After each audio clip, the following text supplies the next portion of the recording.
Hello, everyone. Welcome back to our podcast. I'm Ada, and I'm excited to talk with Jake today.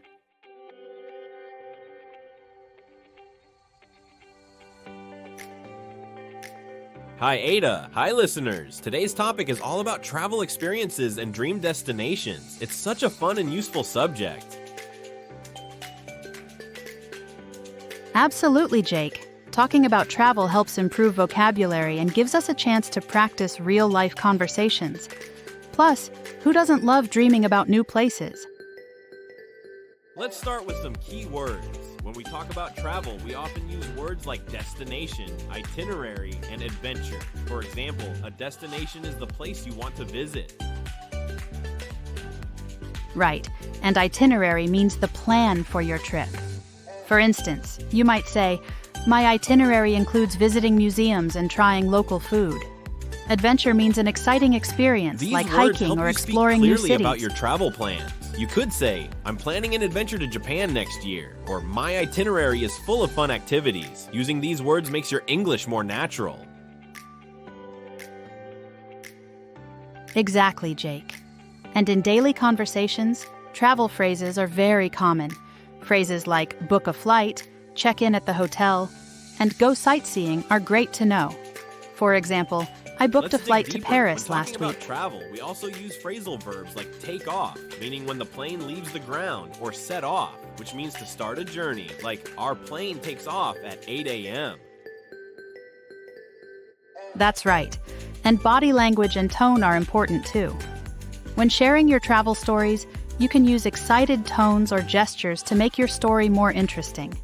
It really helps your listener feel your experience. Also, sometimes people ask for clarification if they don't understand a place name or phrase. You can say, "Could you please repeat that?" Or "What does itinerary mean?" These questions keep the conversation clear and polite. One common mistake is confusing trip and tour. A trip is any journey, but a tour usually means a planned visit with a guide. For example, I took a tour of the city versus I went on a trip last summer. Good point, Ada. Also, learners sometimes mix up travel as a verb and traveling as a noun or adjective. Remember to say, "I love to travel," and "traveling is fun." Practicing these structures helps a lot. A helpful tip is to listen to travel podcasts, watch travel videos, and read travel stories. This improves your vocabulary and gives you ideas for your own travel plans. Cultural insights are also interesting. For example, when visiting new countries, it's polite to learn a few words in the local language. It shows respect and makes your trip more enjoyable.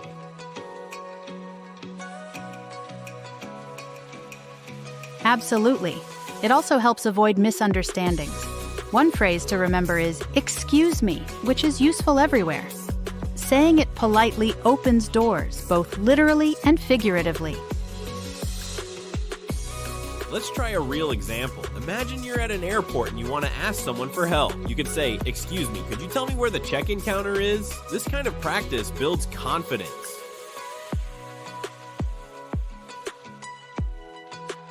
Do you often think about your dream destination? What kind of place would you love to visit? Sharing these ideas with friends is great practice for conversation.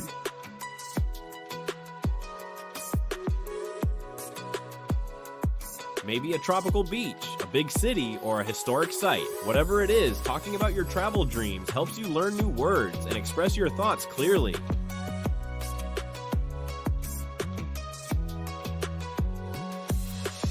To sum up, key travel words like destination, itinerary, and adventure are useful. Practice phrases and polite questions like, "Could you repeat that?" to speak confidently.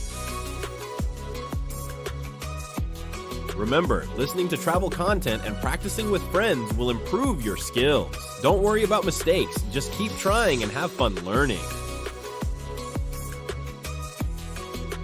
Thank you all for joining us today. We hope this helps you feel more confident talking about travel and your dream destinations.